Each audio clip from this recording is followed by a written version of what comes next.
The following may not be suitable for all audiences. Viewer discretion is advised.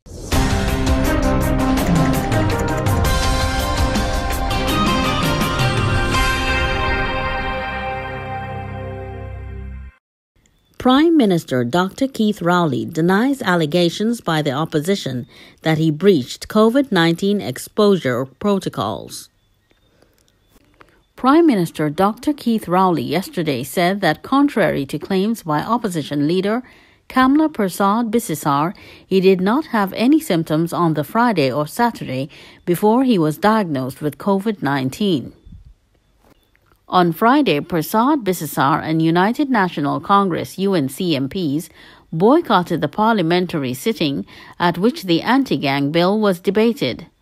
They claimed they were concerned that Rowley had been in the chamber within the 14 days that he was diagnosed with the coronavirus, and the room had not been properly sanitized. According to information from the Office of the Prime Minister, on Easter Monday, April 5th, Rowley began displaying flu-like symptoms and was tested the next day. He was diagnosed with COVID-19 that day and immediately went into isolation.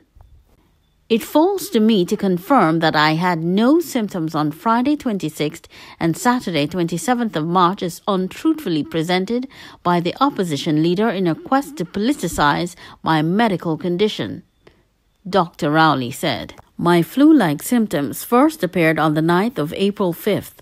I was tested and confirmed positive for COVID-19 on the morning of April 6th.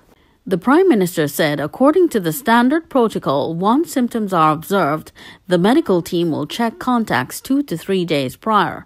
This means that the contacts in Parliament on the 26th of March and at a press conference on the 27th of March do not qualify under the protocols for tracing, he said. That is why she had to lie to make the case that there was a breach of the protocols and breaking of laws by the government officials. What the opposition leader has disgracefully done is play politics with lies, and my medical record, which I have voluntarily made public in my continuing openness with the population of Trinidad and Tobago, he said.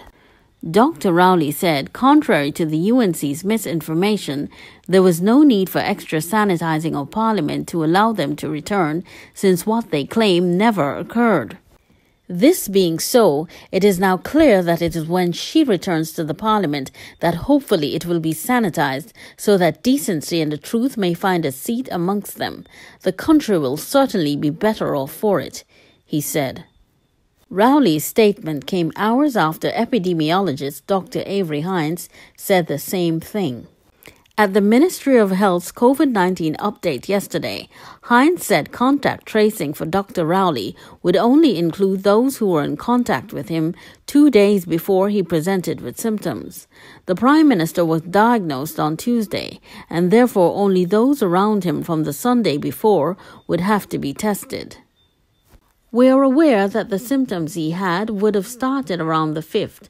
The people who would have been in contact with him at the press conference on the 27th or in Parliament on the day before would fall long before the onset of symptoms, well outside that 2-day window that we give when they could have been infectious, Hines explained.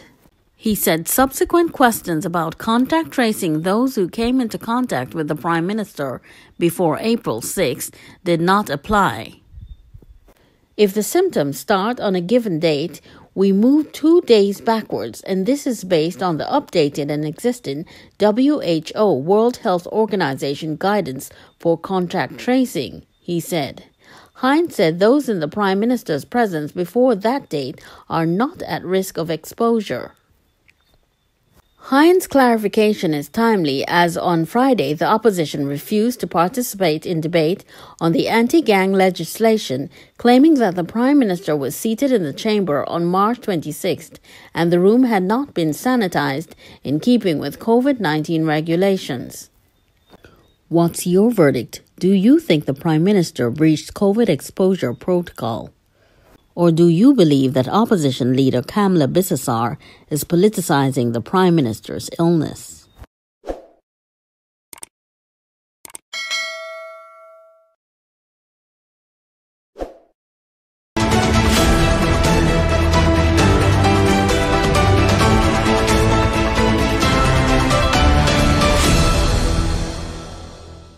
In a vaccine update, the African Medical Supplies Platform AMSP has stopped its acquisition of the AstraZeneca vaccine.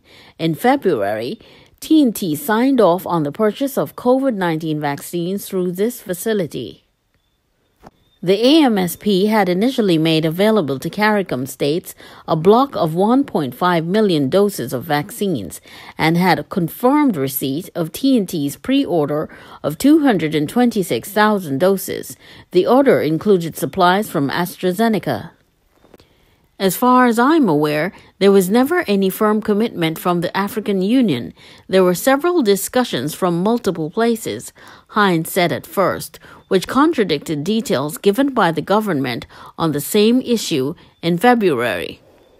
He said the batches confirmed as coming into the country did not include a catch from the African Union. He returned to the issue with fresh information a short time later to clarify. We have a confirmed order that has not been unconfirmed since of 875,000 doses, with 250,000 of those being from Pfizer and 625,000 from Johnson & Johnson. The sales contract is currently in the final stages of getting completed, Hines said. On Friday, National Security Minister confirmed that he had been tested and found to be COVID negative. On Friday, Guardian Media reached out to the Minister of Health, Terence Dayalsing, to ascertain whether he too had been tested. On Saturday, he texted that the question would be dealt with at the press conference, but he did not attend.